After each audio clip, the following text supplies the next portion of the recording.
There are a lot of high-profile construction and development projects in various stages this summer in St. Louis.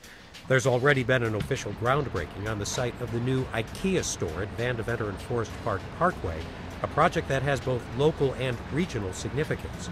It is a sign of the growing health of an area that is becoming its own neighborhood, the Cortex District of research facilities and tech and scientific startups, which is also expanding into the newly renovated 4240 Duncan building, and there will likely be additional business and residential development here.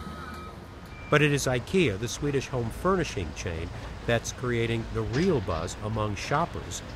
St. Louisans won't have to go to Chicago's IKEA, and this will be a regional draw. Even Memphis shoppers know that they won't have to drive to Atlanta when St. Louis's IKEA opens in 2015.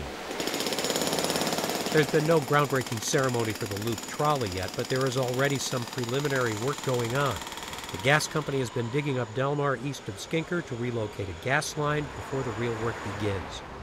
Loop entrepreneur Joe Edwards has been working a long time to build a streetcar line 2.2 miles along Delmar and DeBolivar. There are still opponents working to block it, but this is a sign that the stage is being set for streetcars to be running again on Delmar in 2016. And on the north side, there are only a few signs of Paul and Madge McKee's massive redevelopment plans. A big sign near the Musial Veterans Bridge, where there's some preliminary work on a food gas convenience store development. But last week they unveiled some big plans for a healthcare development near the old Pruitt-Igoe site. Then the urgent care center. A complex that would include a 3-bed hospital, an urgent care center, a health education center, and a place for a Walgreens or CVS. They need some approvals on this, and it's a ways off, and there are still skeptics who question McKee's abilities and motives.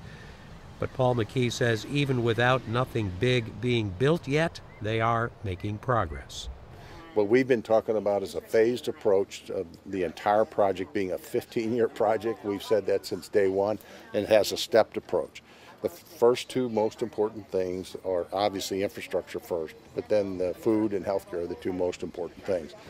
While most of Paul McKee's plans are still on the drawing board, not so at the Gateway Arch. Real progress now on the City Arch River 2015 project. Girders have been put in place covering the depressed interstate lanes downtown to create an unbroken park from the old courthouse to the arch grounds. On the riverfront, the south portion of Lenore K. Sullivan Boulevard has been torn up to raise it up a couple of feet. The north section will be done next year, and the result will be a pedestrian and bicycle-friendly promenade. There will still be floods that will shut it down, but the higher elevation means this won't happen as much.